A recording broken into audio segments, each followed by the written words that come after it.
Il pèse seulement 10 tout petits grammes et a survécu aux incendies parmi les plus violents de l'histoire de l'Australie. Voici le phalangé pygmée à queue zébrée. Seb, c'est quoi encore cette histoire? Non, je te promets Thibaut, vraiment que ça vaut le coup.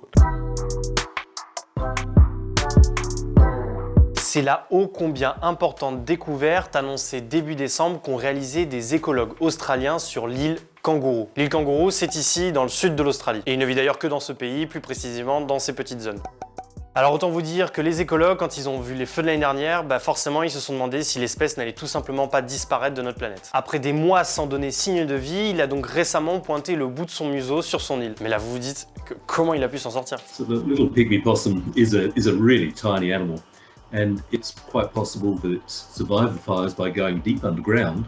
Parts of Kangaroo Island are rocky as well, and it could have got in between rocks. Cet opossum est clairement un miraculé, car évidemment tous les animaux ne sont pas égaux devant ces incendies. L'Australian bushrat ou encore certains kangourous par exemple les appréhendent plus facilement en s'adaptant à la nourriture et l'habitat disponible sur le moment. C'est tout l'inverse en fait de ce que l'on appelle les espèces spécialisées. Those species that need tree hollows, like the gliding marsupials or parrots, cockatoos, it might be a long time before species such as this can come back into burned areas, because if the trees with the hollows fall over after the fire, it'll take many decades before these sorts of hollows become available to them again. And likewise, for any species that use logs or deep leaf litter on the forest floor, it'll be decades before you get more logs and deep leaf litter accumulating again. Le koala est aussi une espèce spécialisée. Vous avez sûrement en tête les images de ces marsupiaux mourants pris au piège par les flammes. Selon un rapport du WWF, 60 000 spécimens ont été tués ou blessés la saison passée. Pire, en juillet dernier, un autre rapport révélait que 3 milliards d'animaux avaient été tués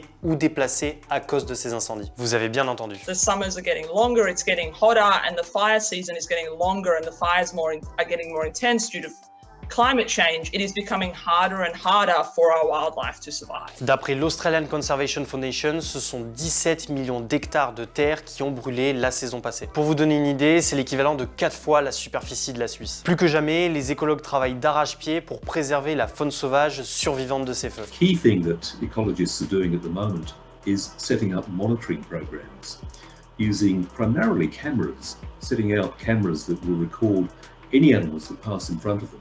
So we'll have an idea of where they're recovering, what species they are, and how long the whole process will take. Ces clichés ne servent pas seulement à faire un simple inventaire, ils permettent aussi d'aider les animaux en détresse. Where we knew that there were particular threatened species, it was possible to provide them with extra food. So populations of species of rock wallabies that we knew were going to be very deficient in food after the fires, the state government has been able to provide sweet potatoes and carrots and other food, and they seem to be doing very well as a consequence. Tous les animaux ne sont pas des survivors comme notre opossum de l'île Kangourou, et face à la perte d'habitat de la faune sauvage, les écologues sont les bienvenus. In other areas, we know that introduced predators like foxes and feral cats move in, and it's been possible to provide shelters for the small animals that survive, and that's also been very effective. Il n'y a pas que les écologues qui peuvent aider. Il y a évidemment le système de dons à diverses associations, et si vous êtes particulièrement sensible au cas du koala, eh bien sachez que vous pouvez en adopter un. Alors je préfère être clair, il s'agit d'un geste symbolique. L'argent récolté permettra notamment d'aider à soigner ces paresseux australiens. Merci à tous d'avoir suivi cette vidéo, n'oubliez pas de vous abonner pour ne rien rater de nos prochains épisodes.